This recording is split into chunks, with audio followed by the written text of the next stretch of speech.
Tribunal Constitucional.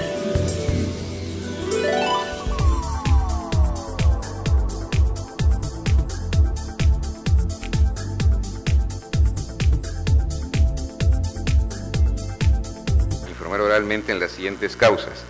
Causa número 31, expediente 6435-2013, habeas corpus, interpuesto por Wilber y Arlaque Ordinola contra Jorge Calderón Castillo y otros jueces de la Segunda Sala Penal Transitoria de la Corte Suprema de Justicia de la República. Ha solicitado informar oralmente por la parte demandante el abogado José Luis Echaíz Espinosa, y igualmente habrá un informe sobre hechos desde el penal Miguel Castro Castro con el propio favorecido. Y también ha solicitado informar por la parte demandada la abogada Eileen Martínez Aguilera, de la Procuraduría del Poder Judicial.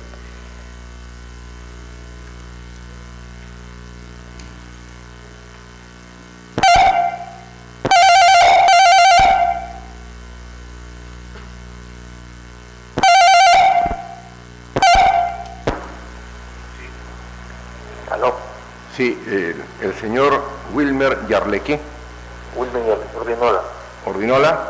Sí. Señor Yarleque, el Pleno del Tribunal Constitucional está reunido en audiencia pública. Vamos a escuchar un informe de hechos. Se va usted a limitar estrictamente a los hechos. Lo escuchamos. Bien. Buenos días, mi nombre es Wilmer Yarleque Ordinola. Soy interno del establecimiento penal de Castro Castro, con 10 años de prisión. Estoy privado de mi libertad desde el día 26 de noviembre de 2023. Mi pedido es en mérito a una grave constitucional referente a que he sido entrevistado en Estados Unidos por versiones de un coimputado de no sé su que había, quien con falsedad y irresponsablemente me atribuye la comisión de ilícitos penales, sindicándome incluso con la muerte de un niño. Y la jueza Magali Bázano Gómez Velázquez, extrañamente, por nuestra edición, con esas versiones espurias y niñas, da crédito a las expresiones del señor militar, ex militar, que debía ejecutarse en el traslado al Perú por el delito de desaparición forzada, por hechos que sucedieron en el año 92. Sin embargo, la desaparición forzada aparece en el Código Penal en el 21 de febrero del año 98. Proporcionalmente he sido sentenciado por el órgano jurisdiccional, dando crédito y valor supremo a supuestos sindicados por colaboradores sindicales y confesos sinceros, sincronizar la sindicación contra mi persona, considerando mi indefensión al no encontrarme en el país, buscando ellos beneficios criminales, por lo cual actualmente gozan de libertad individual. La Sala Penal Anticorrupción me juzgó de mutuo propio, me juzga, me atribuye la comisión del delito de asociación ilícita para delinquir, conjuntamente con el señor Montesinos y altas autoridades del Ejército, con quienes jamás he tenido vínculo alguno e incluso jamás me han confrontado con ellos para desvirtuar la responsabilidad. Bien, señor Yarleque, ya lo hemos escuchado. Respecto a los hechos, vamos a escuchar la defensa técnica de su abogado. Muchísimas gracias. Señor abogado, puede hacer uso de la palabra.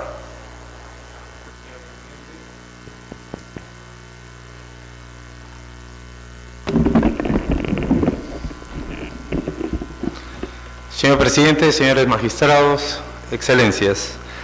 El día de hoy voy a tocar algunos puntos que considero que están creando ese vacío, una interpretación muy errónea con respecto a los hechos que han sido materia de este juzgamiento. La situación es la siguiente. La misma ley orgánica del tribunal y su reglamento normativo señala cuáles son los ámbitos por los cuales este magno tribunal está constreñido en su actuar, que es la Constitución propiamente, la defensa del Código Procesal Constitucional y el ordenamiento propiamente jurídico del país. Pero se da el caso, señores, que no voy a entrar a la discusión si es reprobable o no de los delitos materia de esto. El caso es, señor, que la sentencia del caso Cantuta ante la CIDH señala varios cuestionamientos: ubicación, procesamiento, castigo, ¿no? Pero eso no inhibe que, ¿cómo se llama?, que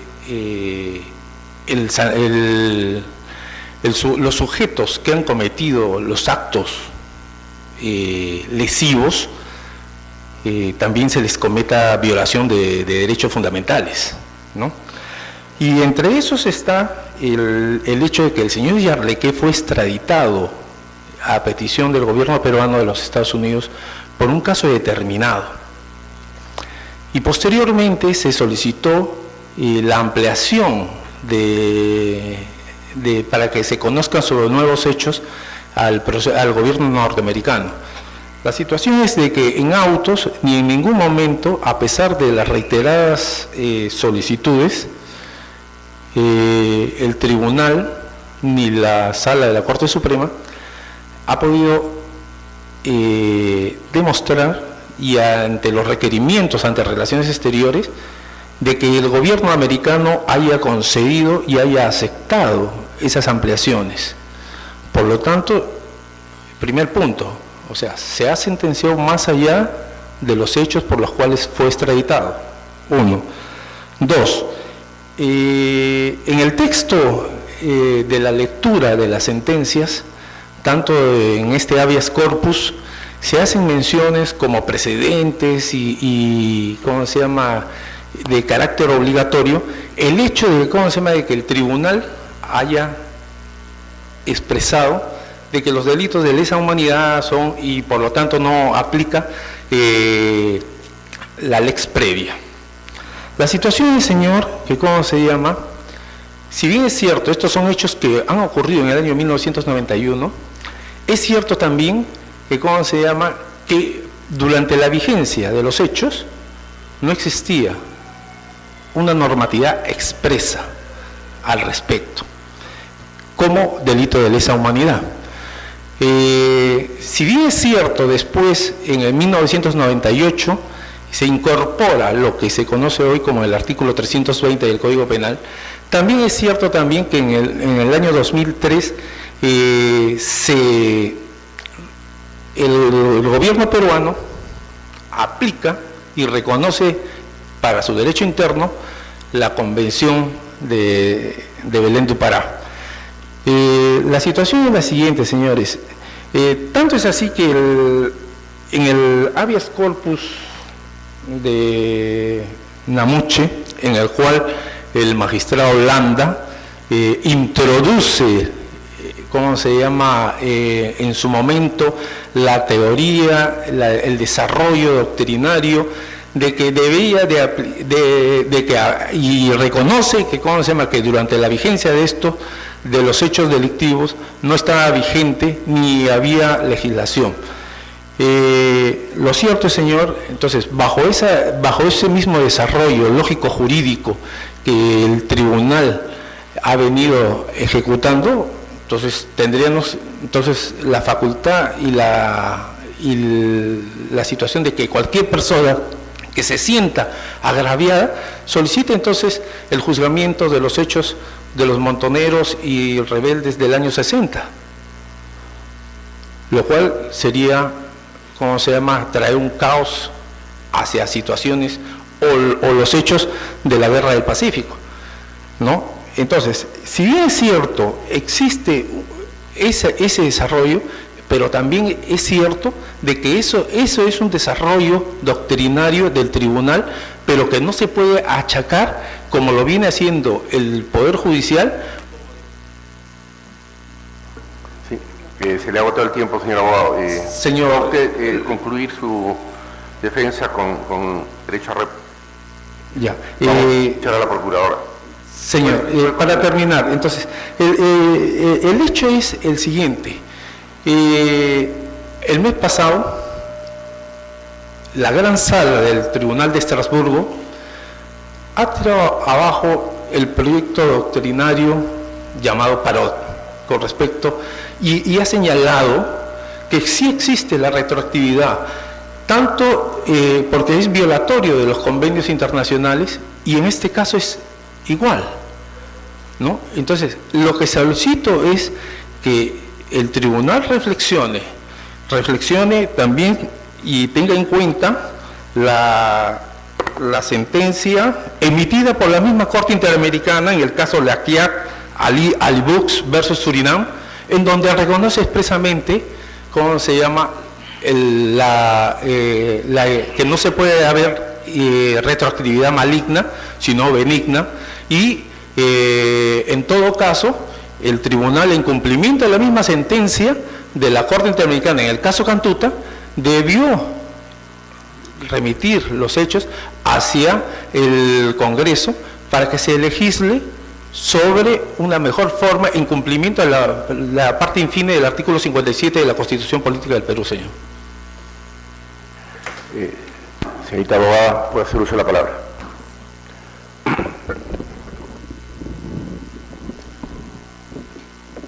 Buenos días, señores presidentes, señores magistrados.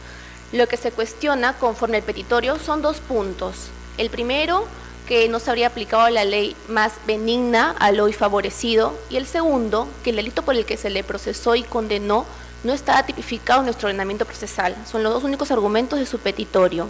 En cuanto al primer argumento de la retroactividad de aplicable a la ley benigna al favorecido, queremos señalar que este tribunal ha establecido como precedente vinculante en el expediente 2488-2002, caso de habeas corpus, de que en caso que se cuestione alguna vulneración al principio de legalidad bajo el argumento de algún derecho constitucional, este no será aplicable en ningún caso en cuanto se cuestione que ello venga de un delito permanente.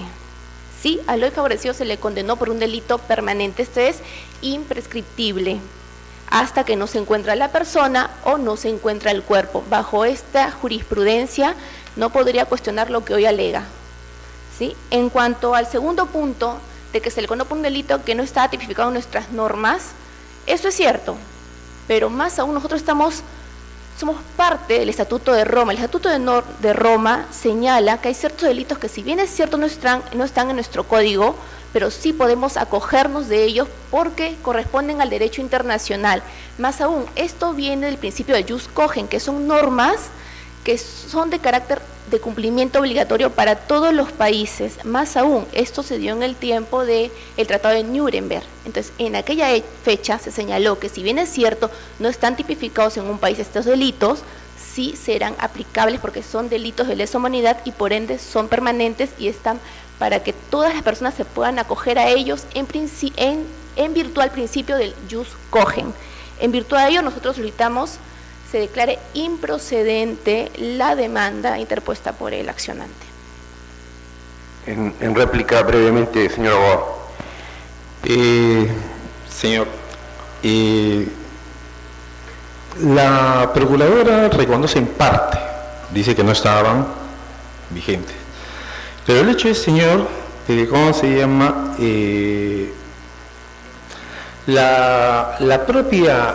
el marco constitutivo del sistema legal está basado en el coollo, en el corazón duro de la Constitución, que son las normas fundamentales contenidas en los primeros artículos de los mismos y que se repiten y se han venido repitiendo en las diversas cartas y códigos políticos que ha tenido el Perú. El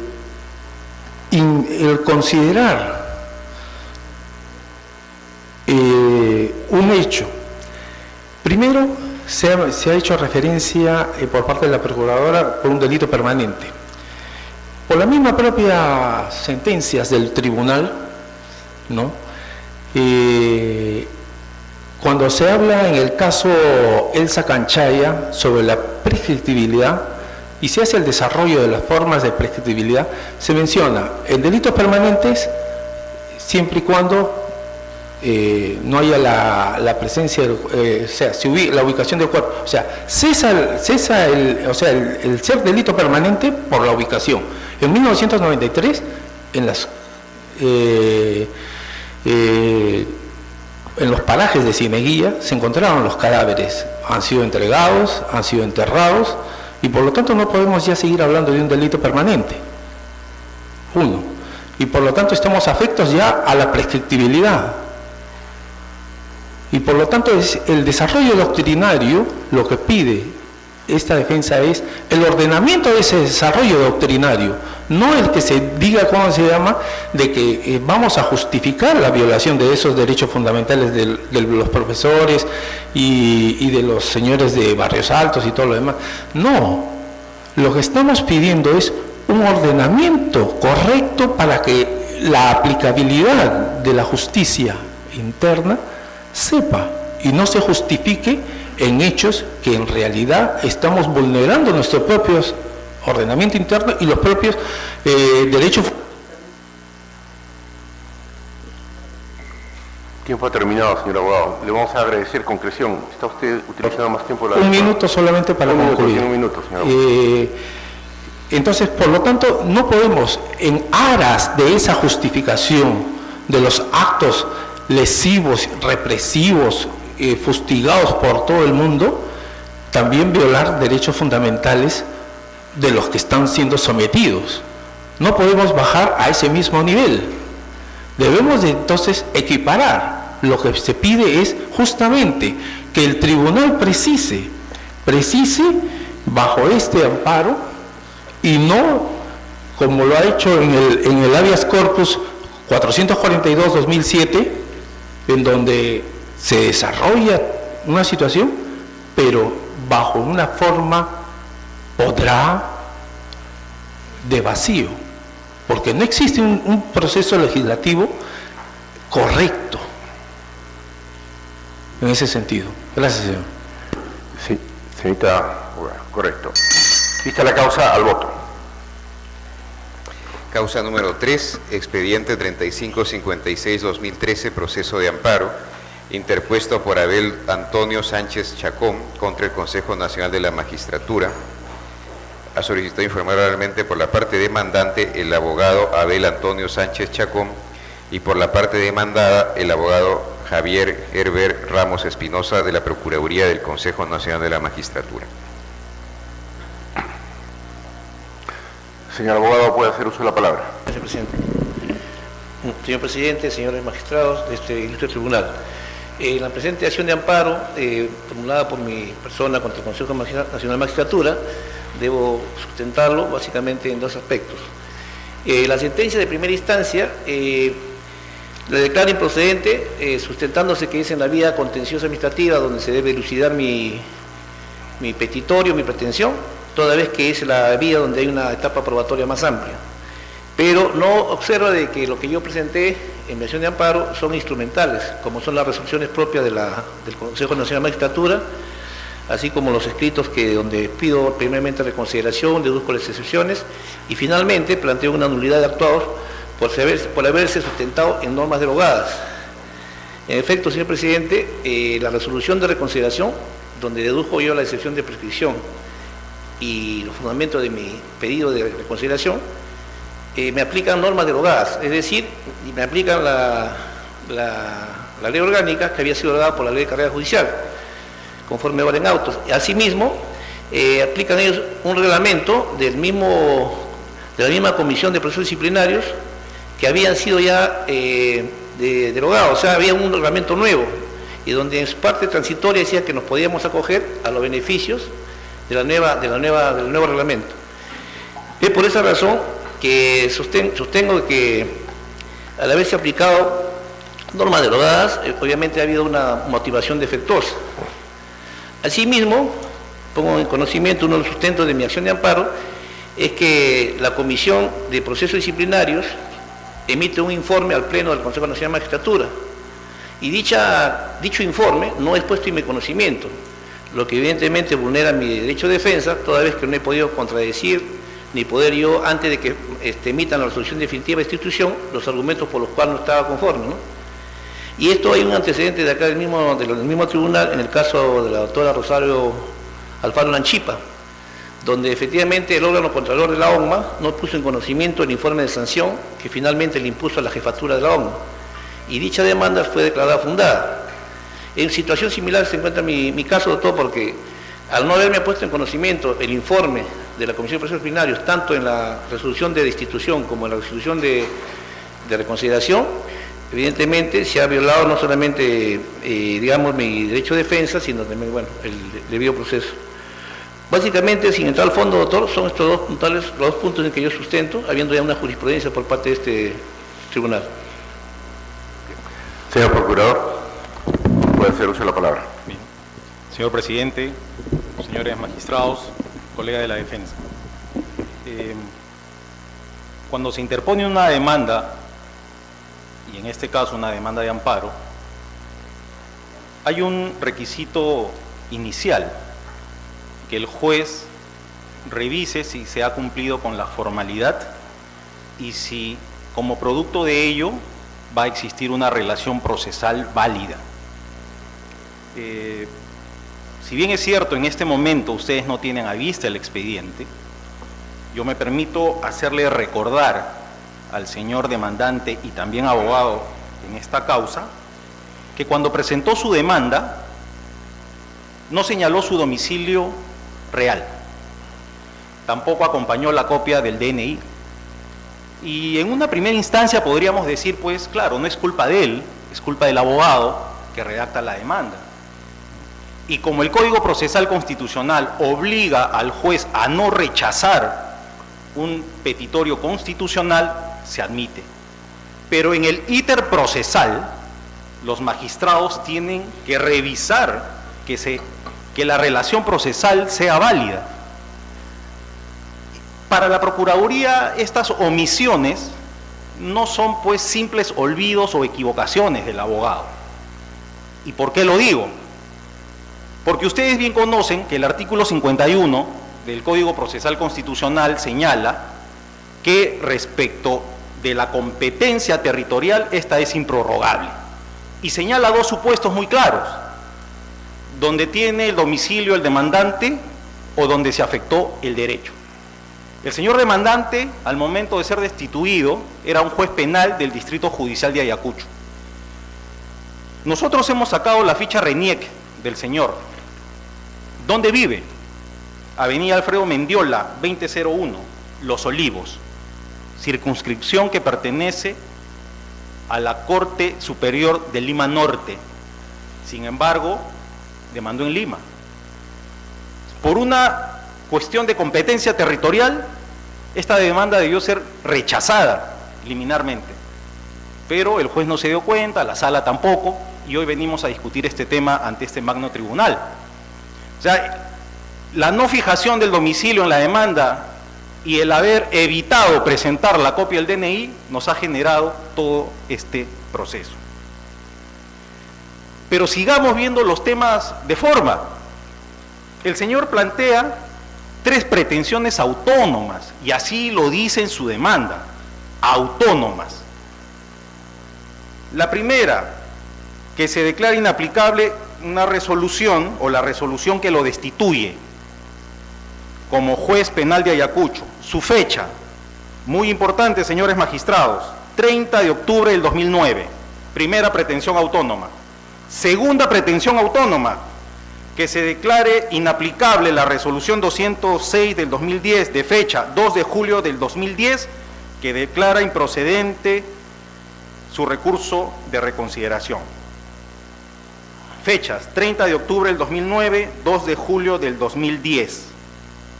Lo debe recordar. ¿Cuándo presenta la demanda? 10 de diciembre del 2010. Es decir, cuando los 60 días hábiles que establece el Código Procesal Constitucional habían vencido en exceso. Y no se nos quiera decir esta mañana de que porque la Procuraduría del Consejo Nacional de la Magistratura no dedujo la excepción de prescripción, este tema no puede ser visto esta mañana por el tribunal, porque esta es una causal de improcedencia, que tampoco se vio en la primera instancia y tampoco se vio en la sala. Por estas consideraciones, y de pronto esperando la réplica del señor demandante, solicitamos que se confirme la sentencia avenida en grado que declara improcedente la demanda.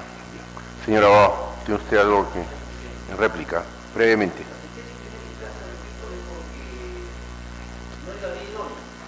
Relator, micro. Sustenta la decisión del juez constitucional del octavo juzgado de que no era la vía idónea, era la vía contencioso administrativa. La sentencia de segunda instancia, que también la declara improcedente, ya no la sustenta en ese fundamento, sino que no procede contra resoluciones, ¿no?, emitidas por el Consejo Nacional de Magistratura cuando se cumplen los dos presupuestos. O sea, la debida motivación y el apasionamiento, en este caso, del demandante al proceso. Eso básicamente respecto a la causal de las dos sentencias. Pero ahora la Procuraduría me aduce de que no era por competencia territorial no le correspondía. En todo el momento, al haber contestado la demanda, tácitamente hay un allanamiento a la competencia territorial, básicamente. Y respecto a la prescripción, que no la ha deducido, conforme también está manifestando, es situación de que usted se verifique el cómputo. Yo, bueno, sostengo que está dentro de los plazos que previstos en la ley para poder proponer esto. Señor procurador, en dúplica, brevemente. Sí, señor presidente. Recordar que el artículo 51 del Código Procesal establece una improrrogabilidad de la competencia por el territorio. Eso tiene que quedar claro, más aún en alguien que ha sido pues magistrado, ¿no?, que pretende retornar a la magistratura. Segundo, este tribunal ya ha establecido los parámetros sobre los que debe descansar una decisión del Consejo Nacional de la Magistratura cuando destituye o no ratifica un magistrado, es decir, la previa audiencia y la motivación. La previa audiencia la tuvo el señor demandante, es decir, se le comunicaron los hechos. Por cierto, recordarle que la OCMA peticionó su destitución por haber dado beneficios penitenciarios a sentenciados por tráfico ilícito de drogas por el artículo 297 del Código Penal, eso habría que tenerlo muy presente, y se le pusieron en conocimiento los cargos, hizo sus descargos, interpuso su recurso de reconsideración, actuó todos los medios probatorios necesarios y el Consejo tomó la decisión a petición de la OCMA. Por consiguiente, si se han cumplido ambos parámetros que este tribunal ya señaló, consideramos que la demanda debe ser declarada improcedente. Vista la causa, al voto. Causa número 4, expediente 3624-2013, proceso de amparo, interpuesto por Juan Bernardino Colina Fernández contra el Consejo Nacional de la Magistratura. Ha solicitado informar oralmente por la parte demandada el abogado Wagner Juanito Vidarte Montenegro, de la Procuraduría del Consejo Nacional de la Magistratura.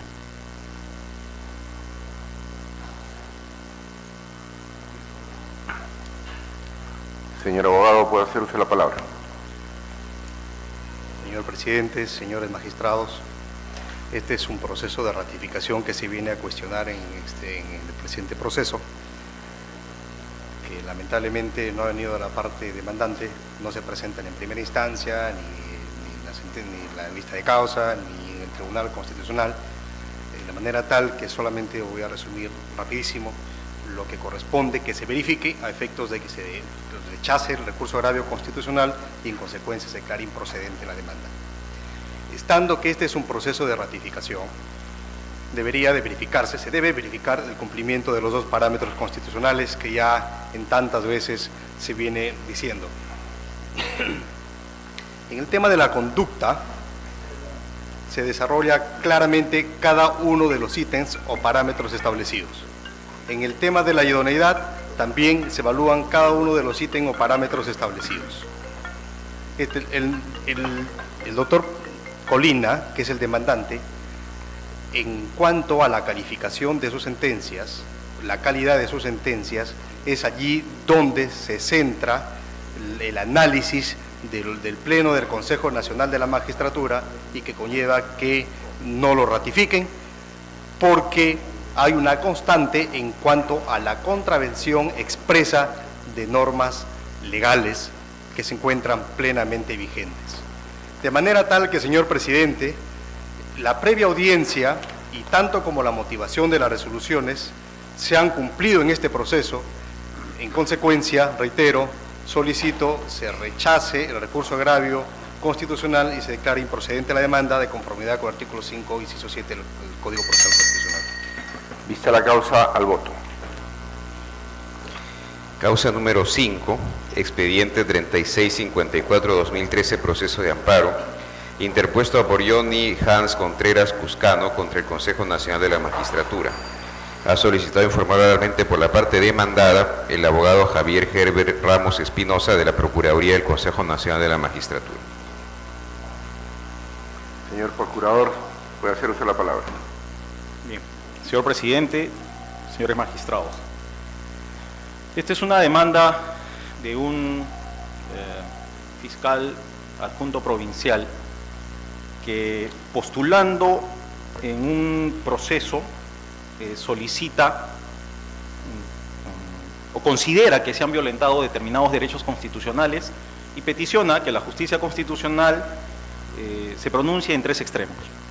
La primera, que deje sin efecto una resolución que declaró infundado un recurso de reconsideración contra la calificación curricular que él había presentado, se declare inaplicable el numeral 2.1 del artículo 39 del reglamento de concurso y que la justicia constitucional ordene la calificación de los dictámenes presentados en su concurso. Estas son las tres pretensiones del señor demandante. ¿Y por qué el Consejo Nacional de la Magistratura considera importante venir esta mañana a hacer este informe, aun cuando la contraparte no se encuentre presente? Por una cuestión fundamental. El día 8 de septiembre del año 2012 se convoca a un concurso, pero ese mismo día se aprueba unas modificaciones al reglamento que, siendo publicadas en el Diario Oficial El Peruano, entraron en vigencia el día 9 de septiembre. El señor demandante se decide postular y presenta su carpeta de postulación el día 28, es decir, 20 días después que el reglamento ya se encontraba vigente. He dicho que él es un fiscal adjunto. Creo que todos los magistrados tienen por obligación diaria leer las normas legales del peruano. Es lo mínimo que se le puede pedir a un magistrado. Sin embargo, el señor alega que ese cambio violenta determinados derechos, como uno de ellos el acceso a la función pública.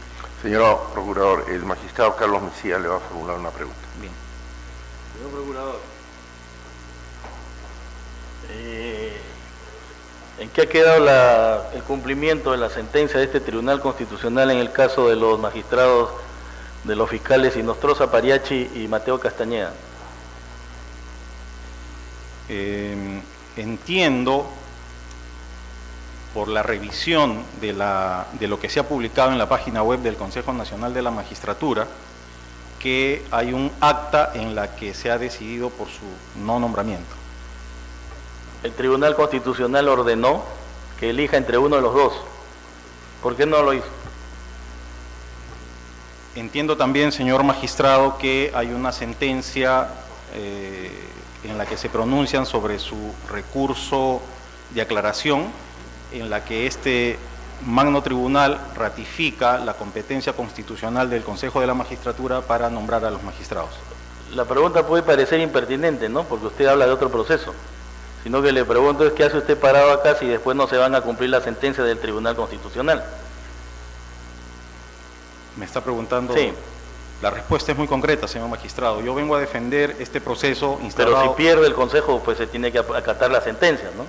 La sentencia... Pero, o sea, este va a tener que ser otro acto lesivo homogéneo, ¿no es cierto? Porque seguramente el señor Mateo Castañeda o el señor Inostroza Pariachi van a regresar acá y el problema va a seguir.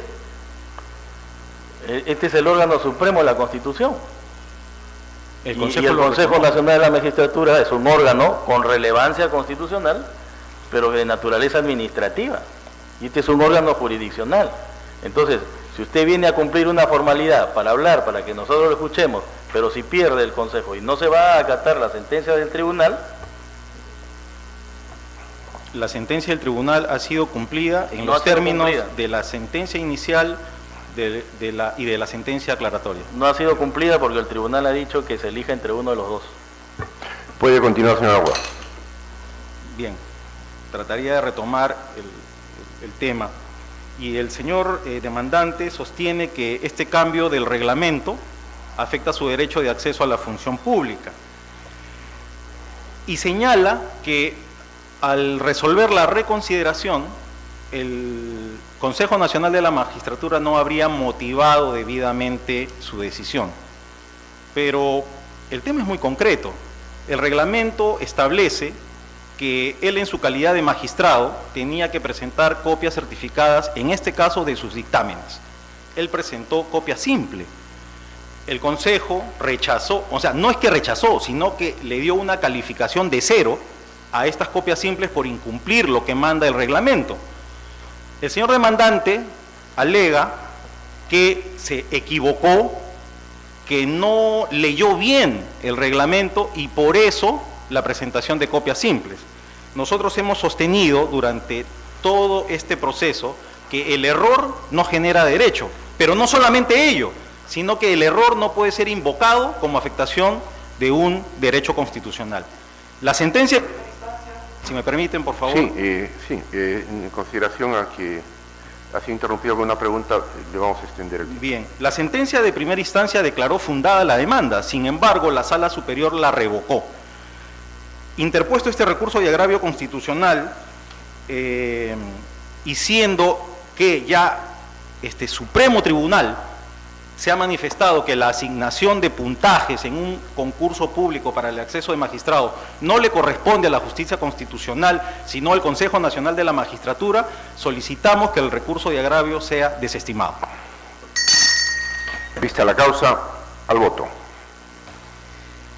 Causa número 6, expediente 3661-2013, proceso de amparo, interpuesto por Walter David Luque Caíña, contra el Consejo Nacional de la Magistratura y otro. Ha solicitado informar oralmente por la parte demandante el abogado Walter David Luque Caíña y por la parte demandada el abogado Wagner Vidarte Montenegro de la Procuraduría del Consejo Nacional de la Magistratura. Señor abogado, puede hacer uso de la palabra. Con la venia del señor presidente y señores magistrados. En este caso concreto, quiero invocar al inicio de este informe oral de que para resolver se tome en cuenta las sentencias 3361 del 2004, proceso de amparo, 0025-2005, proceso de inconstitucionalidad, y el proceso de inconstitucionalidad número 0025 del 2006. Asimismo, se consideren las sentencias recaídas en el caso de Mateo de Castañeda y el caso del doctor Pariachi.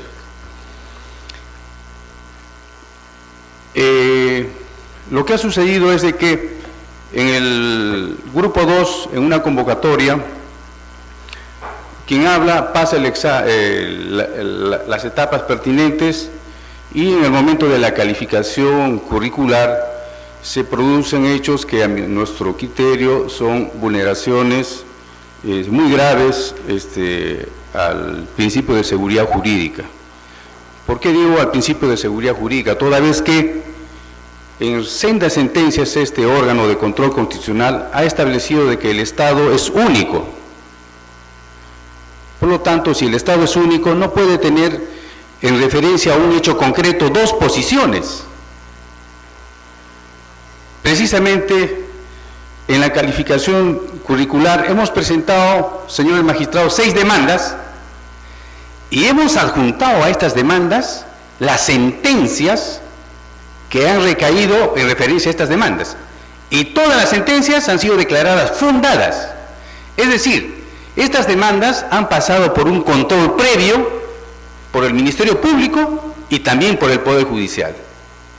Y después de este control previo, el órgano jurisdiccional las ha declarado fundadas, lo que quiere decir que no ha encontrado errores, defectos, deficiencias en estas demandas. Sin embargo, el CNM, al momento de calificar estas demandas, ha encontrado errores, supuestamente, ha encontrado defectos, supuestamente. De modo que con la variación de la apreciación en referencia a estas demandas, se ha producido una posición contradictoria. Primero el Estado, es decir, Poder Judicial y Ministerio Público, dicen estas demandas son idóneas, por lo tanto las declaramos fundadas. Esas demandas ya se ejecutaron ya se ejecutaron. Pero ahora dice el Estado, no señores, estas demandas tienen defectos.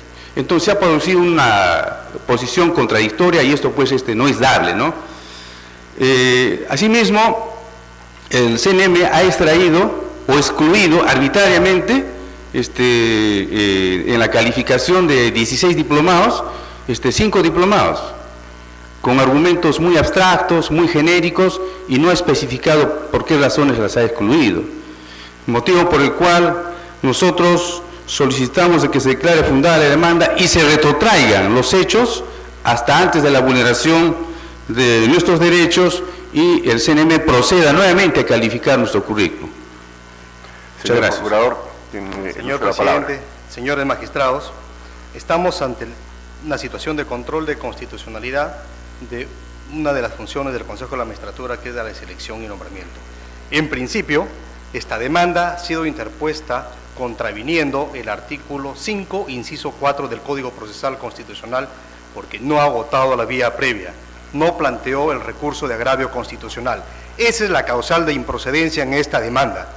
Lo demás, señor presidente, quiero hacer presente que se tome en consideración que en el recurso de agravio constitucional, así como en su escrito de apelación y en la demanda, los adjetivos con los cuales sustenta su demanda, por ejemplo, dice que el Consejo actúa en una actitud de venganza, dice que el CNM incurre en un acto de venganza que por reclamado reforma a la ley no lo quieren atender suspendidos.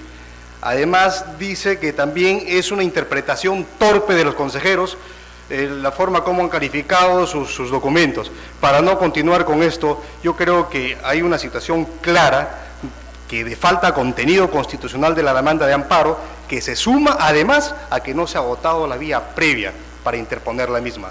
En consecuencia, también quiero hacer presente que la sentencia del Tribunal Constitucional de Tineo Espejo, que es una de selección y nombramiento, de manera muy clara y concreta establece por qué en este caso de ser aplicada, que debe ser aplicada, debe ser declarada improcedente. Es un derecho expectaticio, el concurso al que postuló ya concluyó, es más, en un concurso posterior también ha postulado, no ha pasado la calificación curricular. Asumado esto, también ha planteado una demanda de acción popular contra el reglamento del Consejo, de manera que esto por lo menos nos permite tener luces que su demanda tiene un contenido de adjetivos que agravian a los miembros del Consejo de la Magistratura, menos un contenido constitucional. Consecuencia, solicito, se desestima el recurso de agravio y se declara improcedente la demanda. Señor abogado demandante, ¿tiene usted algo que decir en réplica brevemente? Quiero dejar en claro de que todo ciudadano tiene derecho a plantear peticiones, tiene derecho a reclamar. Y cuando hace sus peticiones y cuando hace sus reclamos, de ninguna manera ataca a la persona humana, digamos, en este caso a los miembros del Consejo Nacional de la Magistratura. Solamente cuestionamos actos de función y solamente ejercemos un derecho fundamental como es el derecho de petición, el derecho de reclamo, etcétera, etcétera. De ninguna manera nosotros jamás hemos tenido intención de chocar, digamos, ofender a las personas, quienes ejercen el cargo en el Consejo Nacional de la Magistratura. Además, en todo Estado de Derecho constitucional y democrático, todo ciudadano tiene derecho a reclamar, a cuestionar y también, a través de los mecanismos legales, ejercer control, si se pudiera, sobre actos de función, nada más. Señora, pero, sin embargo, ¿qué? Un momentito. El magistrado Mesía le va a formular una pregunta. Mucho gusto. ¿Es cierto que usted ha interpuesto una acción popular contra el artículo 30 del reglamento del Consejo Nacional de la Magistratura? Así es. ¿Qué dice ese artículo 30? Lo que pasa, señor magistrado, nosotros hemos interpuesto una acción popular Bueno, porque consideramos que es nuestro derecho, ¿no? Ejercemos. ¿Qué dice? Claro que es su derecho, yo no le estoy negando su derecho. Estoy preguntando qué dice el artículo 30. Es contra el artículo 39, doctor. 39, disculpe. Así es. Lo que pasa es que en el artículo 39, este reglamento o este artículo, el inciso D, según nuestro criterio, comete discriminación contra los abogados litigantes. ¿Qué dice el artículo? El artículo dice que bueno, se le adjudica un puntaje menos, inferior a la función del abogado litigante y al abogado que ejerce, digamos, ocupa cargos en entidades públicas, siendo la misma función, tiene más puntaje. Estamos cuestionando ese aspecto nada más. O sea, no, está bien, yo no estoy cuestionando su acción popular, sino que me parece que hay una serie de inconstitucionalidades en el reglamento normativo del Consejo Nacional de la Magistratura que podría ser una oportunidad para que este tribunal ejerza el control difuso. Como por ejemplo, no se entiende cómo es posible que un candidato que queda primero en el curricular, queda primero en el psicotécnico, queda primero en conocimientos, en el examen escrito, todo queda primero y al final gana el quinto. ¿Dónde está eso? Esto es totalmente inconstitucional, porque va a significar una total arbitrariedad, ¿no es cierto?, que en el examen, en la entrevista personal, que es totalmente subjetiva, termina ganando el quinto.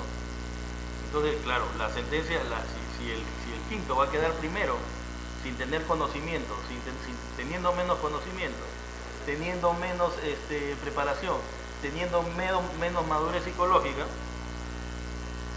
se tiene que fundamentar bien para saber por qué en la entrevista personal el quinto quedó primero. Y porque eso es evidente de que eso da pie a la arbitrariedad.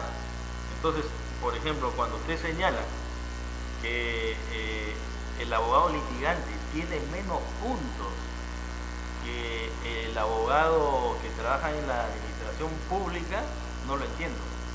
¿Cuál es la situación objetiva en ese caso que permite esa diferenciación? Claro, eso no le correspondería responder a usted. Ahora, la pregunta también tendría que ser, ¿es el abogado litigante contra un funcionario público que trabaja en el sistema de justicia o es el funcionario público en general? Lo que pasa es de que nosotros consideramos de que el abogado que trabaja en la función pública y el abogado que trabaja en forma privada ejercen la misma función, aplican el mismo derecho, etcétera, ¿no? Estoy preguntando, es que una cosa es un abogado que trabaja, digamos, como asesor legal en la Superintendencia de Banca y Seguros, y otra cosa es un abogado que es especialista legal en el Poder Judicial. Lo que quiero preguntarles, si el tratamiento de los empleados públicos es igual o hay una diferenciación. No hay una diferenciación. ¿A quién es el que se le da más puntaje? Al abogado que trabaja para las entidades públicas. No me entiende. Dentro de eso, el empleado público que trabaja en la administración pública, ¿se está privilegiando al que trabaja en el sistema de justicia o a todos en general? No, se está privilegiando, pues obviamente. ¿A todos? No solamente a los trabajadores o empleados que trabajan para el Estado, ¿no? ¿No me entiende usted la pregunta? Le estoy preguntando, si esa distinción que se hace para los trabajadores públicos, ese puntaje solo lo van a obtener los que trabajan en el sistema de justicia o lo pueden obtener cualquier otro abogado que trabaja en el sistema de la No, solamente los que trabajan en las entidades públicas. Señora abogada. Perdón, pues que quería agregar algo más. Brevemente, señora abogada. Nosotros, antes de plantear el recurso de consideración y la acción de amparo, habíamos planteado una denuncia por ante las Fiscalías Anticorrupción contra el Consejo Nacional de la Magistratura. Es la carpeta fiscal número 103 del 2012. No es objeto de este expediente. No es objeto de este expediente, ¿verdad? No, sí está referido en el recurso de agravio constitucional. Como el señor procurador del CNM acaba de referirse de que nosotros hemos interpuesto, efectivamente sí hemos interpuesto esa denuncia. Entonces consideramos de que probablemente hayan factores vindicativos, no sé, en cuanto al suscrito se refiere en la calificación curricular, ¿no? Muchas gracias. Señor Procurador, brevemente. Señor Presidente, el Consejo de la Magistratura es muy respetuoso del Estado constitucional de Derecho, es muy respetuoso de la Constitución. Eso sí quiero dejarlo plenamente establecido. El demandante, solicitó en ejercicio de su derecho de petición una información al Consejo de la Magistratura, oportunamente lo ha respondido. Y de los agravios que de manera inadecuada se refiere a los miembros del Consejo, voy a leer una partecita, fojas 5, 6 del recurso de agravio constitucional. Dice: fácticamente es un acto arbitrario y déspota para limpiar el camino a uno de los dos candidatos a la plaza. Esto no se puede permitir, señor presidente. En consecuencia, solicito que se desestime el recurso de agravio constitucional y se declare improcedente la demanda aplicando la sentencia de Tineo Cabrera. Vista la causa, al voto. Causa número 7, expediente 3689-2013, proceso de amparo, interpuesto por Juan Carlos García Guayama y otros contra el Consejo Nacional de la Magistratura. Ha solicitado informar oralmente por la parte demandada el abogado Wagner Juanito Vidarte Montenegro de la Procuraduría del Consejo Nacional de la Magistratura.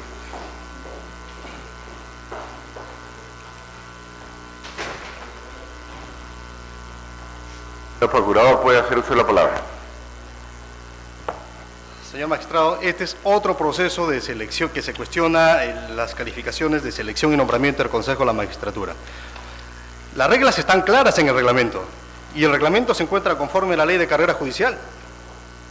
En este caso, por ejemplo, dice que se afecta su derecho a la igualdad, dice el demandante, porque él postula en condición de abogado siendo magistrado y, por tanto, no tiene un trato igual que todo aquel que aspira a tener o aspira a la carrera judicial.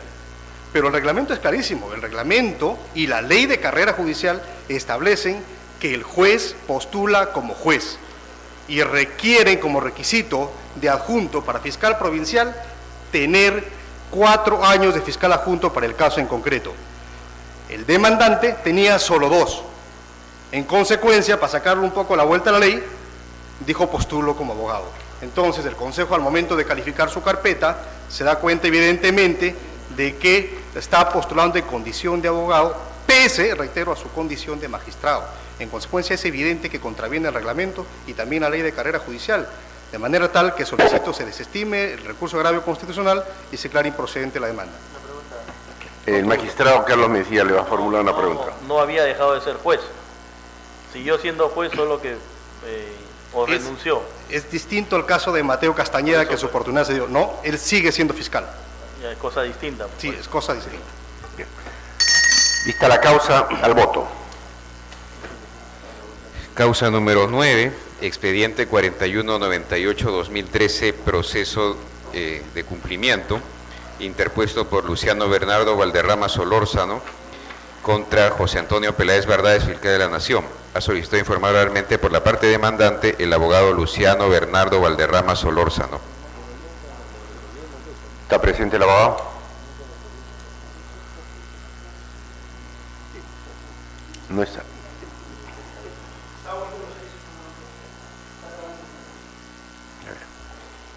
Ya viene. Ya viene.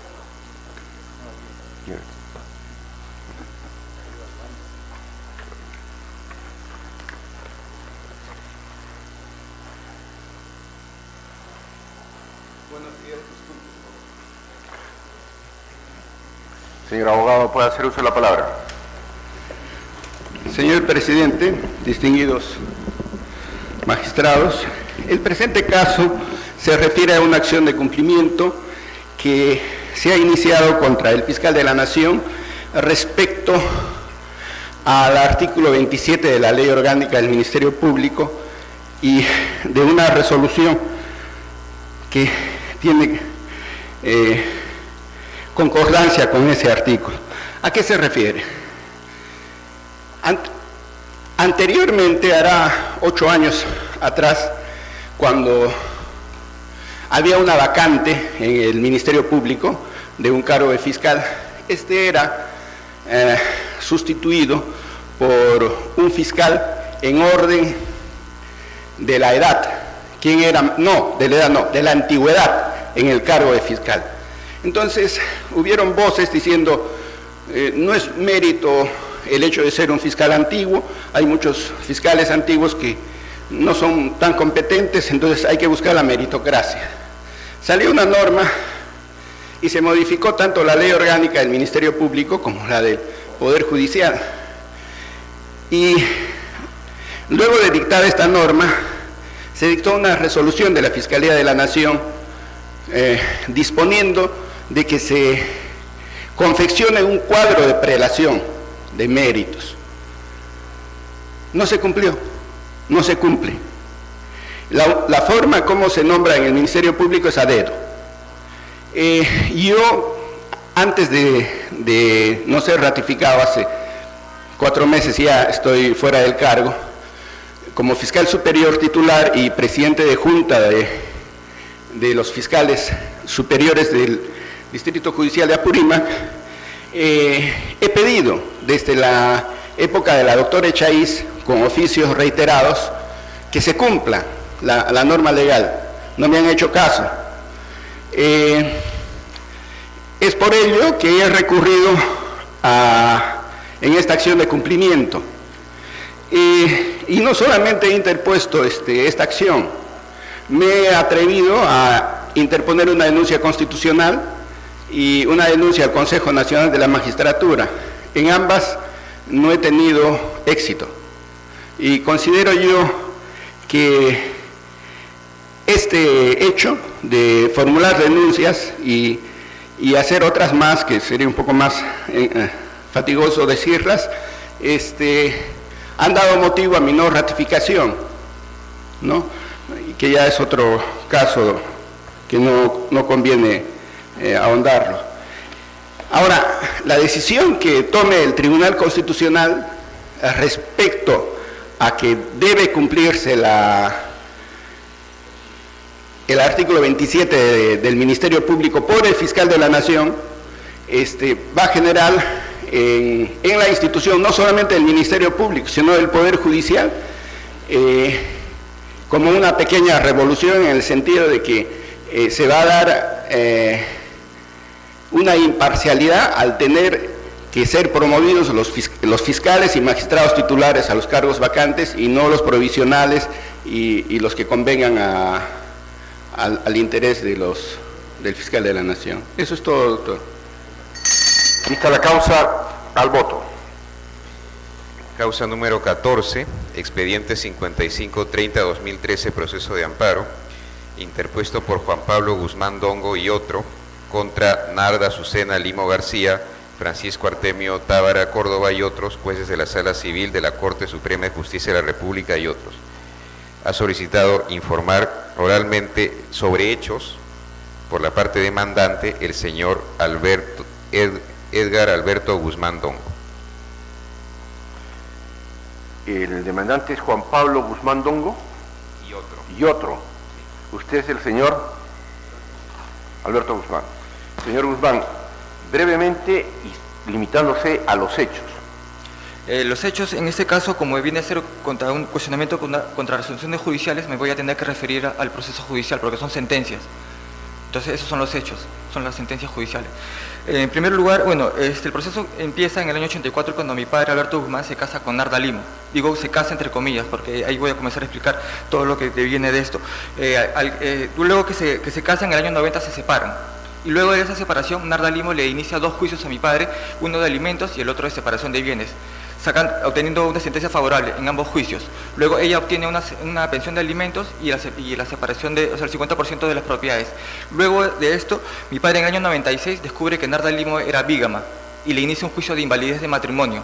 Y esto es lo que yo quiero que se quede claro. Las sentencias que dicen en primera instancia de nulidad de matrimonio, dice de que se advierte la mala fe del actor de la demandada. Eso lo dice la sentencia de primera instancia de nulidad de matrimonio.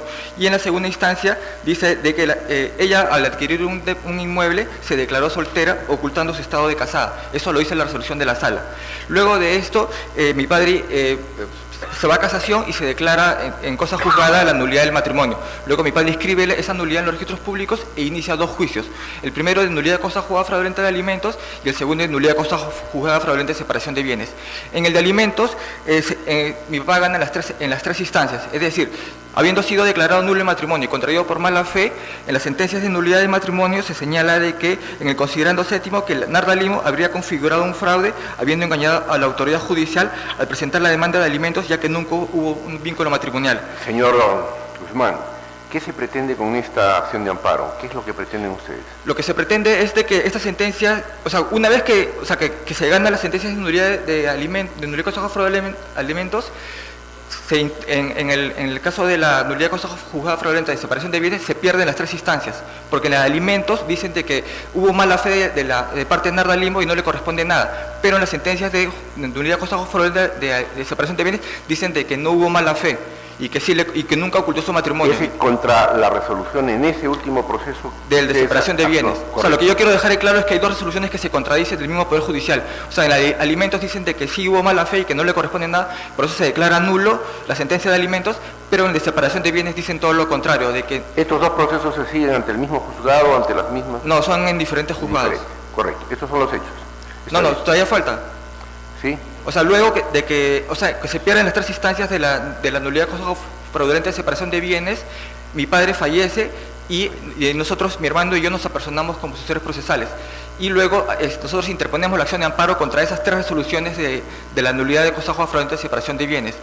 O sea, el argumento que nosotros presentamos en la acción de amparo es de que en primera instancia se había vulnerado el derecho al debido proceso, por cuanto en el proceso de nulidad de cosa fraudulenta de separación de bienes se habían omitido injustificadamente las sentencias de nulidad de matrimonio. Luego, el segundo punto es la cosa juzgada, es decir, que se estaba dejando sin efecto las resoluciones que habían adquirido la cosa juzgada de las sentencias de nulidad de matrimonio. El tercero es la motivación, ya que los jueces, al haber omitido injustificadamente el medio probatorio aportado, no pueden llegar a una motivación adecuada conforme a ley. Y el cuarto punto es la propiedad y a la herencia, ya que supuestamente, ya que los bienes que son de mi papá tienen que pasar a la asociación procesal. Esos son los hechos. Todavía, falta explicar el proceso por el cual, Bueno, que son ya fundamentaciones de derecho, señor. No, solamente yo tengo que explicar, las resoluciones que vienen, del proceso de amparo, de primera instancia y segunda instancia para llegar hasta acá. Que no las he explicado. Son situaciones ya de orden técnico y usted pretende que una resolución en un proceso de separación de bienes contradice otra resolución en un proceso de alimentos, ¿correcto? Señor, déjeme, Es que usted no es abogado, señor. El informe es sobre hechos. Pero si los hechos son solamente resoluciones judiciales, yo no... Es que usted debía traer un abogado. Es que el abogado no ha podido venir, señor. Todo está en el expediente, señor Guzmán. Vista la causa, al voto. Causa número 18, expediente 5864-2013, proceso de amparo, interpuesto por Gaby Mayandia Bellido, viuda de Gelaban, contra Víctor Lucas Ticona Postigo y otros jueces de la Sala Civil Transitoria de la Corte Suprema de Justicia de la República. La solicitó informar oralmente por la parte demandante el abogado Héctor Edmundo Mujica Acurio y por la parte demandada la abogada Shirley Susi Fretel Chávez de la Procuraduría del Poder Judicial. Puede hacer usted la palabra. Buenos días, señores magistrados de este Tribunal Constitucional. Voy a hacer una breve referencia a los hechos. El año 2005 se inició un proceso penal contra mi patrocinada, proceso penal que durante algunos meses lo siguió en detención en el penal de Quencoro en el Cusco, donde contrajo tuberculosis, un aneurisma que casi la llevan a la muerte. Después de que en los procesos penales correspondientes se declarara su inocencia, ella interpuso una demanda de indemnización de daños y perjuicios. La misma que en primera y segunda instancia, en la misma Corte Superior de Justicia del Cusco, fue declarada infundada. Contra la última resolución de la Sala Superior del Cusco en materia civil, nosotros acudimos en recurso de casación y hemos venido a la Corte Suprema de Justicia. Pero bien, veamos qué es lo que es objeto de este proceso constitucional. Nosotros acusamos como el acto lesivo la resolución de la Corte Suprema que declara improcedente el recurso de casación. Hemos pedido a la Justicia Constitucional de que se admita nuestro amparo. Tanto en primera y segunda instancia, los magistrados de la Justicia Constitucional han declarado improcedente liminarmente la demanda. De modo que ahora acudimos al Tribunal Constitucional a efectos de que se ordene y se nos brinde la tutela procesal efectiva, es decir, el acceso a la justicia constitucional. Nuestro caso ni siquiera ha sido merituado constitucionalmente en ninguna de las instancias previas.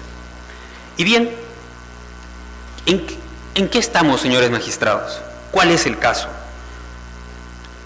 En que tanto las instancias de primera y segunda instancia de la justicia constitucional no tienen una resolución cualificada y hay una clara intención de proteger a los magistrados de la Corte Suprema de Justicia. Se señala que queremos cuestionar el fondo de la controversia. Sin embargo, señores magistrados, en el estado de madurez de la doctrina que emite este Tribunal Constitucional, creo que todos los aquí presentes tenemos claro que ante este tribunal no se van a ventilar hechos. Tenemos claro que la demanda de amparo no es una suprainstancia que pide controlar lo que no se hizo bien por las instancias civiles. Estamos, señores magistrados, ante una búsqueda de tutela, de respeto de los derechos fundamentales a la Corte Suprema. ¿Y ello por qué, señores magistrados?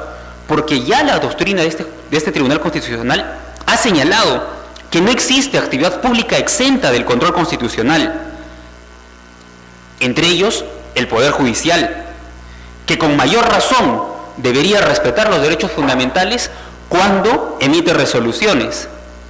Y así, señores magistrados, podemos ver que en la resolución que declaran improcedente la casación se recurren a hechos que no corresponden al proceso, se recurren a frases cliché que no tienen nada que ver con nuestro caso. Se ha pronunciado sobre 2 de las 4 causales. En buena cuenta, señores magistrados, se ha hecho tabula rasa de los derechos fundamentales. Pero vamos a ver, señores magistrados, cuáles son las infracciones de la Corte Suprema. Puntualmente, porque no vamos a hablar en abstracto del debido proceso, vamos a hablar puntualmente. Uno de los derechos que nosotros acusamos es el acceso al expediente. Esta parte, cuando interpuso su recurso de casación, en fecha 24 de octubre, y eso está en el expediente, el 24 de octubre pidió la lectura, la cual se nos denegó. Y no obstante, el 28 de octubre, estamos hablando del año 2011, se publica en el Peruano, hemos adjuntado la publicación, se publica la convocatoria de informe oral. ¿Para cuándo? Para el día 2 de noviembre. Basta con revisar el calendario de esa fecha y podemos apreciar que entre el 28 de octubre y el 2 de noviembre del año 2011 no existe ni un día hábil, ni para acceder al expediente, ni para solicitar entrevista con los magistrados, absolutamente para ejercer ningún tipo de derecho de defensa. Y esa norma, ¿de dónde nace? El artículo 130 de la Ley Orgánica del Poder Judicial señala que entre la convocatoria vista de la causa y la fecha efectiva vista de la causa deben mediar 3 días, precisamente para ello. El mismo reglamento normativo del Tribunal Constitucional establece un plazo entre la publicación que se hace en la página web y la vista de la causa, un mínimo de 3 días. Esa es una norma procesal que brinda tutela a los justiciables. Esa es una norma que se ha transgredido por completo por la Corte Suprema. Es una lesión concreta, puntual, que la estamos denunciando.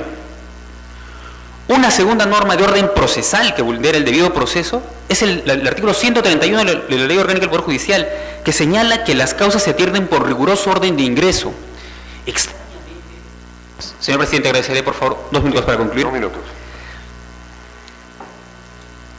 Extrañamente, nuestro expediente, que tenía un número de fecha, tiene un número posterior, ha sido resuelto junto con otros que tenían mayor antigüedad, por lo cual nosotros tenemos la suspicacia de que debido a las influencias que tiene la otra parte, hicieron que se adelante un proceso y se transgreda este artículo 131 de la Ley Orgánica del Poder Judicial.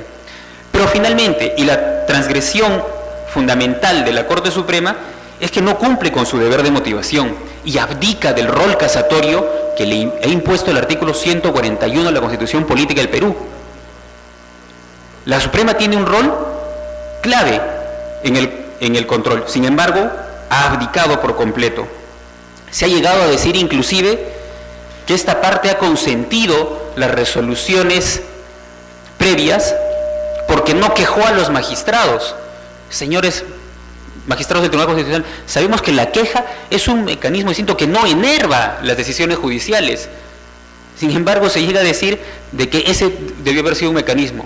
De modo que estamos frente a un proceso en el que ha habido flagrantes violaciones al debido proceso, al punto que voy a leer tres líneas de la resolución que emite la Corte, la Sala Civil Transitoria de la Corte Suprema al desestimar de nuestra casación. Dice lo siguiente: de que las causales no inciden directamente sobre la decisión contenida en la resolución impugnada, y el hecho de que la Sala, haciendo referencia a la Sala Civil Superior, no se haya referido a aspectos impugnados, no significa que la Sala Superior no hubiera tomado en cuenta los agravios por el apelante al momento de resolver. Señores magistrados, ¿ante qué estamos? Es decir, si nosotros denunciamos como causales, como pretensión impugnatoria A, B, C y D, y la Sala solo se pronuncia por A, B, ¿se debe suponer que las C y D no importan? Estamos, señores magistrados, ante una clara afectación del rol casatorio y que se traduce en una afectación a nuestro debido proceso. De modo que lo único que pedimos, señores magistrados, es de que se nos permita este acceso a la Constitución constitucional y se admita a trámite la demanda de amparo. Es todo, señor magistrado. Voy a hacer uso de la palabra. Muy buenos días, señor presidente, señores magistrados de esta honorable sala. La suscrita viene en representación de la Procuraduría Pública del Poder Judicial a fin de solicitar que se desestime el agravio presentado por la parte demandante en base a los siguientes fundamentos. Pues bien, habiendo escuchado atentamente los argumentos vertidos por el abogado de la parte demandante y teniendo en cuenta los argumentos plasmados en su escrito de demanda, pues debo de advertir a la sala que lo que realmente viene ante este órgano constitucional en cuestionamiento es netamente un ámbito de inconducta funcional. Pues bien, como claramente ha señalado en su demanda, señala que en primera y segunda instancia ha existido cierta irregularidad por parte de los magistrados y por cuanto aduce que existió cierta amistad por parte de los magistrados con la otra parte. Pues bien, en ese sentido, de ser o de haber sido cierto, pues tenía expedito su derecho de poder recusarlo a los magistrados, como bien lo señala nuestro Código Procesal Civil. Asimismo, a efectos de que no se vulnere supuestamente sus derechos constitucionales que ahora viene a cuestionar. Ahora bien, en otro extremo señala sobre la resolución que es materia de cuestionamiento de recurso de casación ciertas irregularidades también, inconductas funcionales, como bien acabamos de escuchar por el abogado de la parte demandante. En ese sentido también existe un órgano que es el órgano contralor, que es el órgano control de la magistratura a efectos de verificar la existencia de ciertas irregularidades en el trámite del proceso, en este caso del proceso civil de indemnización. Ahora bien, en ese sentido, señores magistrados, lo que la parte demandante viene a cuestionar en este ámbito constitucional y que es, por así decirlo, no está dentro del contenido esencial de los derechos constitucionales, como bien nos señala nuestra norma constitucional. Pues bien, en consecuencia, señores magistrados, lo que la parte demandante viene a cuestionar acá es el criterio jurisdiccional arribado por los magistrados, en este caso ahora demandados, por cuanto señala de que no existiría o no se había advertido sobre sus argumentos señalados en sus recursos de casación. Pues bien, la parte demandada, los magistrados, han emitido su resolución declarando improcedente la demanda, basándose clara y estrictamente al artículo 366 de nuestro Código Procesal Civil, que señala claramente que serán improcedentes los recursos de casación cuando éstas no señalan en forma clara y precisa cuáles son los argumentos a través de los cuales no se ha pronunciado la sala de inferior en este caso. En ese sentido, señores magistrados, queda claro y evidente que la parte demandante se está confundiendo y pretende, a través del proceso de amparo, solucionar errores cometidos o deficiencias cometidos por los abogados de la parte demandante. Pues bien, en conclusión, señores magistrados, solicito que se desestime el agravio presentado por la parte demandante y se declare improcedente la demanda de amparo. ¿Va usted a hacer uso de la réplica, señor abogado? Brevemente, por favor. Señor presidente, en efecto, señores magistrados, lamentablemente la Corte Suprema, y desde hace buen tiempo atrás, tiene la actitud muy cómoda de declarar improcedentes los recursos de casación y se recurre a fórmulas cliché.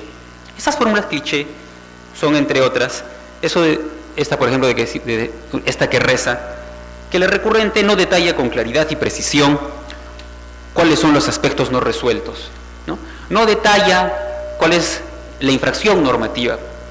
Señores magistrados, lamentablemente esta es una fórmula que ha convertido a la Corte Suprema en un certiorari de facto. Cuando nosotros acudimos en clamor de justicia constitucional, lo hacemos precisamente porque se han vulnerado los derechos constitucionalmente protegidos, se ha vulnerado el contenido esencial, y lo denunciamos en este recurso de agravio. ¿Cuáles son? A efectos de recordar, el derecho al debido proceso materializado en el derecho de defensa, porque el no haber respetado los plazos nos ha generado indefensión. La indefensión es parte del núcleo duro del derecho al debido proceso y por tanto no puede ser admitido en esta sede constitucional.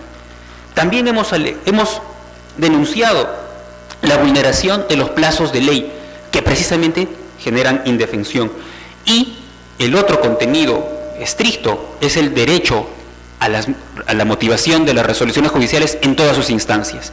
Nada más, señores magistrados. Sí estamos denunciando, por tanto, sí estamos pidiendo tutela de derechos constitucionalmente protegidos. Señorita Procuradora, en dúplica brevemente. Bien, para agregar, señores magistrados, que la parte demandante cuestiona lo resuelto por el órgano inferior, el organismo jurisdiccional ordinario. Pues bien, es necesario precisar también que se desprende claramente de su escrito de demanda que igual comete el mismo error, el mismo que cometió en sede casatoria, pues cuanto no señala o hace un sinnúmero de hechos que no condicen a lo que es el proceso de amparo en sí. No señala en forma clara y precisa en qué consistiría la supuesta vulneración de sus derechos constitucionales a efecto de que esta instancia constitucional se pronuncie a favor de la parte demandante. Eso es todo, señores magistrados. Vista la causa, al voto. Causa número 21, expediente 6008-2013, proceso de amparo, interpuesto por Ricardo Jesús Beraún Rodríguez contra Edmundo Peláez Bardales y otros jueces del Consejo Nacional de la Magistratura. La solicitó informar oralmente por la parte demandada el abogado Javier Gerber Ramos Espinosa de la Procuraduría del Consejo Nacional de la Magistratura. Señor Procurador, puede hacer uso de la palabra. Señor presidente, señores magistrados, este es un proceso de amparo en el cual el demandante cuestiona una decisión del Consejo que dispuso su expulsión de la magistratura. Debemos señalar que un proceso disciplinario ante el Consejo Nacional de la Magistratura se inicia a petición del Poder Judicial. El Consejo, respetuoso de la facultad que el artículo 154 de la Constitución establece, de lo que establece la ley de carrera judicial y el propio reglamento disciplinario, notifica los cargos al demandante, quien tiene toda la posibilidad de defenderse en este procedimiento administrativo. Una vez culminado ello, se emite la resolución de destitución, se interpone el recurso de reconsideración, el mismo que ha sido declarado infundado. Pero acá también encontramos, como en el primer caso que me tocó exponer esta mañana, una cuestión de plazos. El señor demandante fue notificado con la decisión de destitución en febrero del año 2010 e interpone su demanda el 10 de junio del año 2011. Conforme al artículo 44, se había excedido pues largamente los 60 días hábiles para interponer la demanda de amparo contra esta resolución de destitución. Pero también de manera independiente interpone su demanda de amparo contra la resolución del Consejo que declaró infundado su recurso extraordinario. Y sobre esta resolución sí está el plazo debidamente establecido. Entendemos entonces que respecto de la primera pretensión debiera declararse la improcedencia, tal como lo han hecho las instancias inferiores, y solamente entraríamos a revisar la validez constitucional de aquella que decidió no amparar su recurso de reconsideración. Sin embargo, también es bueno resaltar que en este proceso, y ustedes lo podrán ver en el expediente, el cargo fue debidamente identificado, el señor demandante, hoy ausente, se defendió de él, fue oído de manera oral a través de él y su abogado, y de manera escrita con sus recursos y escritos, inclusive escritos ampliatorios. Por consiguiente se cumple con el parámetro que ustedes ya han establecido en otras sentencias. Y consideramos que ambas resoluciones se encuentran debidamente motivadas, por lo que la pretensión contenida tanto en la demanda como en el recurso de agravio constitucional debe ser desestimado por este alto tribunal. Gracias.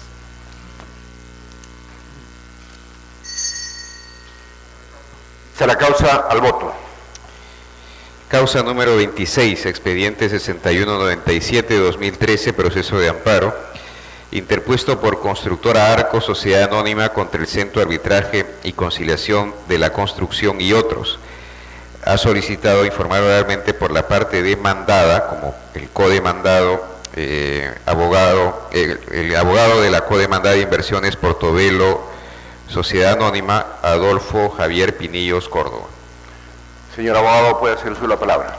Muchas gracias, señor presidente, señores jueces constitucionales.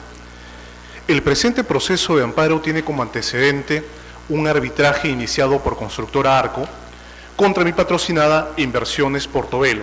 En este proceso a Inversiones Portobelo se le imputó el incumplimiento de un contrato de obra a suma alzada. En este arbitraje se emitió un laudo que declaró infundada la demanda de Constructora Arco y declaró fundada nuestra reconvención, ordenándole a Constructora Arco hacer el pago de una serie de penalidades, deductivos, de alrededor de 4 millones de soles. De esa suma, solamente mi patrocinada ha podido cobrar 400.000 referidos a la ejecución de una carta fianza, debido a determinadas maniobras que ha implementado esta empresa Constructora Arco. Una de ellas es justamente esta demanda de amparo, la cual se interpone 20 días después de emitido el laudo, específicamente el día 28 de abril del 2011, y 2 meses antes incluso de que el laudo quedara firme. Lo gracioso, doctores, para que ustedes puedan tener en consideración y para que puedan ver esta mala fe, es que ese día que se interpone la demanda de amparo, se interpusieron 2. O sea, en realidad hubo un ruleteo de demandas. Una que entró a las 2:44 de la tarde ante el cuarto juzgado constitucional, signada bajo el expediente 7830-2011, y otra que entra 70 minutos después, a las 13:57, ante el quinto juzgado constitucional de Lima, bajo el expediente 7855-2011, los cuales tienen las mismas partes, el mismo petitorio, la misma causa petendi. Lo gracioso es que el juez del cuarto juzgado constitucional, invocando una serie de precedentes vinculantes como los que pueden ser el de la compañía minera María Julia y otras sentencias del Tribunal Constitucional referido al tema del amparo contra arbitraje, declara improcedente la demanda. Eso con fecha 15 de mayo del 2011. Y sin embargo, al día siguiente, el juez del quinto juzgado constitucional sí admite la demanda a trámite y dispone correo de traslado de la misma. Señores magistrados, ¿qué pretende Constructora Arco con su demanda? Bueno, pretende primero que se declare nulo e ineficaz el laudo arbitral. Pretende también que se deje sin valor probatorio un dictamen pericial ordenado de oficio por el árbitro único de ese arbitraje. Pretende también que se declare la nulidad e ineficacia de todas las resoluciones posteriores al laudo. Y finalmente, dice que también pretende que se declare la ineficacia de una resolución dictada por el árbitro, en la cual ellos dicen se está ejecutando anticipadamente el laudo cuando lo único que hace es devolver una carta fianza en virtud de una medida cautelar que había sido concedida inicialmente a Constructora Arco. Bueno, señores magistrados, no voy a tomar más tiempo del debido. Solamente tengo que señalar que esta demanda de amparo no se encuentra dentro de los 3 supuestos previstos en el precedente establecido por el propio Tribunal Constitucional de la Sociedad Minera María Julia de Responsabilidad Limitada, la sentencia 142. De acuerdo al fundamento jurídico 21, las 3 excepciones son cuando se invoca la vulneración directa de un precedente vinculante del TC, no lo hay; el laudo ha realizado control difuso de normas declaradas constitucionales por el TC o el PJ, tampoco lo hay; la discusión estuvo sobre un contrato de obra de aplicación de normas civiles; y el amparo es interpuesto por tercero que no forma parte del convenio arbitral y que se sustenta en la afectación directa o manifiesta de derechos constitucionales. Tampoco sucede este tema. Por último, señores magistrados, solamente quiero señalar lo siguiente, y con esto ya concluyo. Constructora Arco, además de haber iniciado esta demanda de amparo, con fecha, permítanme, con posterioridad, inicia una demanda de anulación del laudo arbitral ante la primera sala comercial de Lima.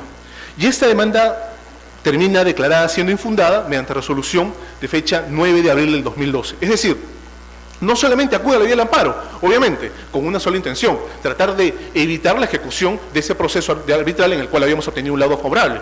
Es más, lo gracioso de esto es que en ese proceso, primero, se le declara improcedente la medida cautelar y 4 días después, el juez del quinto juzgado constitucional reevalúa el pedido en base a una reconsideración, no en base a un nuevo pedido, y otorga la medida cautelar suspendiendo la ejecución de la carta fianza que nosotros estábamos pretendiendo, que es lo único que finalmente hemos podido cobrar luego de haber dejado sin efecto esa medida cautelar.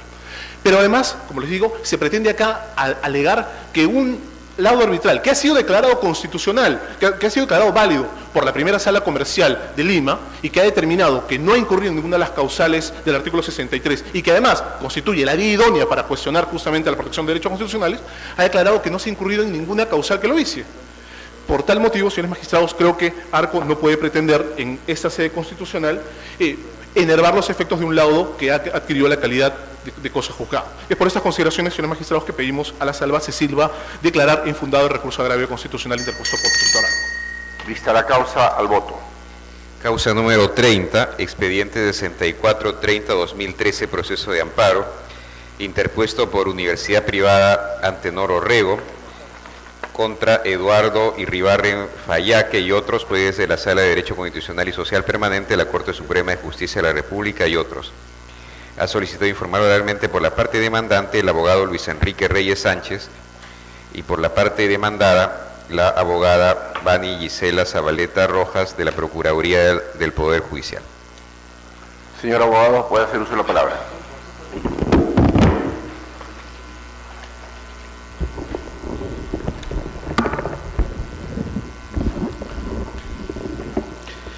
Señor presidente, señores magistrados de este honorable tribunal,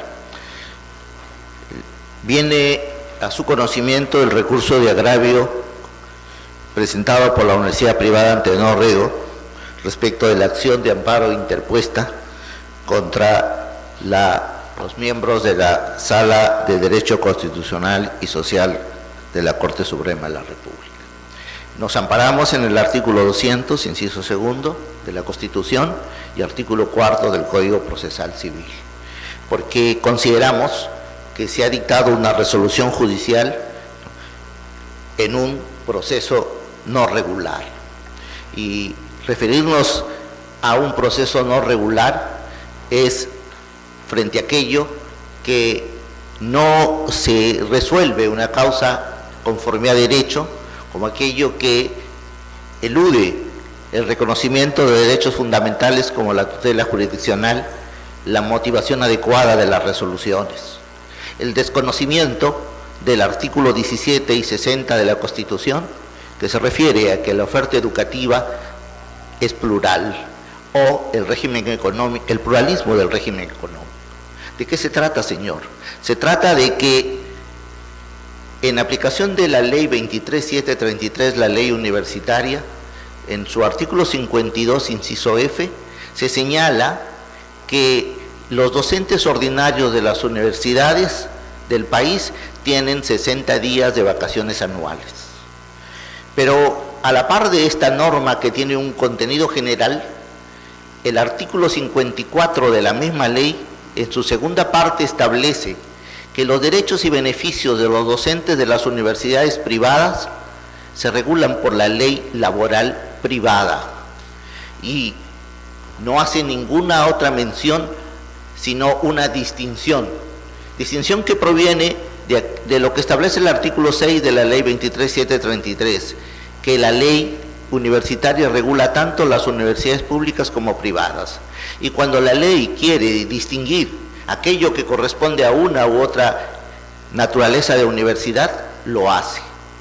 Por ejemplo, el artículo 53 de la ley universitaria determina que las remuneraciones de los docentes se regulan por la de los magistrados equivalentes a los magistrados del Poder Judicial de las universidades públicas y no de las privadas.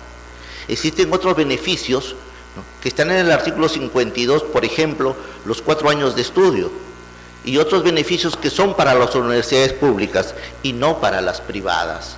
Y entonces la ley distingue. Y en ese sentido, respecto a las vacaciones de 60 días para los docentes de las universidades privadas, lo hace. Se remite al decreto, a la ley laboral privada, el decreto legislativo 713. Y en razón de ello es que mi representada, la universidad privada Antenor Rego, como la gran cantidad de las universidades privadas del país, otorgan 30 días de vacaciones, como señala el artículo 10 del decreto 713. Solo las universidades públicas otorgan 60 días de vacaciones, y este honorable tribunal también hizo una distinción cuando se refirió a la ley, a la inconstitucionalidad de la ley 28637, que ejecutó en sentencia emitida por este tribunal en el expediente 035 del 2006, se refirió que unas son las universidades públicas que se regulan por el presupuesto general de la República y otras son las universidades privadas que se regulan por las pensiones de los alumnos. Y en ese sentido hay distinción que no lo ha hecho la resolución judicial emitida por la Sala Constitucional y Social. ¿Cuál es el razonamiento? Que los docentes de las universidades, tanto públicas como privadas, cumplen misma función. Igual derecho corresponde para ambos. Y en cuanto a que la ley no ha precisado, hay que resolver a lo que es más favorable. Y nosotros decimos que la ley 23.733 sí ha precisado en su segunda parte del artículo 54. Las vacaciones de los docentes de las universidades privadas se rigen por la ley laboral privada. Y entonces ahí hay una inadecuada aplicación, ahí se están violando derechos fundamentales como el debido proceso al emitir sentencias no sustentadas en derechos y en justicia, ahí se vulnera un derecho de la pluralidad en el régimen económico y en la oferta educativa del artículo 17 y 60 de la Constitución, respecto a que en la pluralidad hay distinción que hacer, y donde la ley establece la distinción no hay arbitrariedad. Y en termino, señor. Y en ese caso, la sentencia emitida por la Sala Constitucional y Social de la Corte Suprema está desconociendo, partiendo de un concepto absoluto, cuando en torno a la igualdad, ellos mismos, esa misma instancia jurisdiccional y ustedes en este honorable tribunal han sabido distinguir que la igualdad no es un concepto absoluto. Ahí donde hay distinciones que hacer, corresponden hacerlas. Y en este caso la distinción viene de la propia ley, que se inaplica inadecuadamente en una fundamentación que además terminaría precisando, señor, en esta violación de esta resolución judicial, anterior a este recurso de casación, ya hubo un anterior recurso de la misma sala que cuestionó la sentencia de vista, que volvió a emitir nueva sentencia a los jueces superiores, con el mismo sentido y aún con un criterio anterior, en una segunda oportunidad la Sala Constitucional se pronunció transgrediendo los derechos de la universidad que ya he venido mencionando. Por esa razón le solicito que se declare fundado nuestro recurso. Señor abogado, el magistrado Gerardo Eto le va a formular una pregunta. Con su venia, presidente, la Suprema Corte en otros casos, ¿cuál ha sido su posición? O por vez primera ya institucionaliza, al menos en su sede, de que los docentes de las universidades privadas tienen un régimen de vacaciones equivalente a las de las universidades públicas. Ese es el criterio que viene sustentando a partir del concepto absoluto de la igualdad de derechos. Pero recién, en este primer Este es un primer pronunciamiento, pero ya vienen dictándose otros con el mismo criterio. ¿Y las salas laborales en los distritos de las Cortes? El problema es que en todos los procesos que la Corte Suprema se viene pronunciando, en primer momento se pronunció en contra, aduciendo que los jueces superiores no han motivado adecuadamente, no han aplicado exactamente la ley, etc. Y declara nula la sentencia de vista. Se va a la sala de vista, los jueces superiores repiten lo mismo. Llega a la Corte Suprema y ahí ya no le queda más opción, dicta sentencia sobre el concepto de la igualdad de derechos. Pero, a ver, pero ustedes ya yendo al fondo del asunto esgrimen de que una cosa es la 23733 para los docentes de las universidades públicas, que casi la mayoría somos profesores de universidades públicas, y otra sería para los docentes de las universidades privadas, que habría que aplicársele un decreto legislativo 703. Pero dígame, ¿y qué habría con esa cláusula artículo 26,3 que dice que cuando existe una, dentro de los principios del régimen laboral, si hay alguna duda insalvable sobre el sentido de la norma, se debe aplicar a favor del laborante? ¿No está esto en juego? Esto es justamente lo que la sentencia que cuestionamos también se sustenta, pero mire, si me permite, el artículo 54 de la ley universitaria establece en su primera parte que el ingreso, evaluación y promoción de los docentes universitarios de las universidades públicas, ojo, ingreso, promoción y evaluación de los docentes de las universidades públicas se rigen por el título quinto de la ley 23733. Para eso se rige igual, tanto para las públicas como para las privadas. Todo docente que ingresa a la carrera como docente ordinario, la ley es igual para ellos. Pero en la segunda parte, ¿qué establece el artículo 54? Y ahí está claro. No hay una situación en la que hubiera duda. ¿Qué establece el artículo 54? Los derechos y beneficios de tales docentes de las privadas se regulan por la ley privada. Y la ley privada es el 713. 713, el artículo 10 del 713. ¿Qué establece el artículo 10? 30 días de vacaciones anuales. Entonces, ahí no hay confusión. Para optar por lo más favorable al trabajador, ahí está clara la ley. Por eso nuestra insistencia. Por eso es que cuando hemos agotado los recursos impugnatorios, que nos queda venir a esta instancia para reclamar derechos fundamentales que prevalecen. Pero ¿acaso, aun cuando explícitamente no hubiera norma dudosa, no constituiría una discriminación? ¿O es que cada uno tiene su ámbito y como tal se tiene que aplicar? En la misma ley, lo he señalado, la misma ley establece distinciones. Los docentes de las universidades públicas, sus remuneraciones en la 3, que este honorable tribunal también se ha pronunciado en torno a los docentes de las universidades públicas, sus remuneraciones se equivalen a las de los miembros del Poder Judicial. Eso para las públicas, pero para las privadas no. Y entonces la ley está haciendo distinción. Las universidades públicas, el presupuesto general de la República cubre esas obligaciones. Las universidades privadas, como toda empresa privada, responde con sus propios recursos. Y estaríamos frente a una universidad privada, a un ente privado, obligándola a cumplir una situación que ninguna institución privada está obligada a otorgar 60 días de vacaciones anuales. Una última cuestión solamente. Me diera la impresión de que las remuneraciones de los docentes de las universidades privadas a nivel nacional queda a criterio de cada universidad, ¿no? Bueno, porque no tienen un estándar. No hay un estándar exacto, no existe. No. Cada universidad tiene sus sistemas, incluso Gracias, presidente. Bien. Señorita, puede hacer uso de la palabra. Señor presidente, señores magistrados, muy buenos días. Bien, la posición de la Procuraduría es la siguiente en este caso.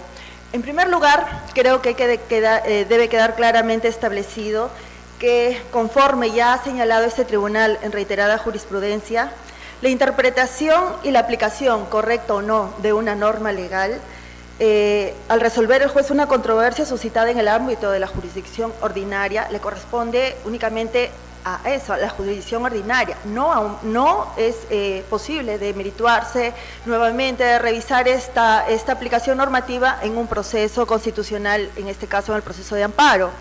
Pero sin perjuicio de esto, también creo que es necesario destacar algo, que los jueces, los magistrados emplazados, los magistrados supremos, lo que han hecho es simplemente, en virtud del principio de legalidad, aplicar una norma existente, y la norma es clara.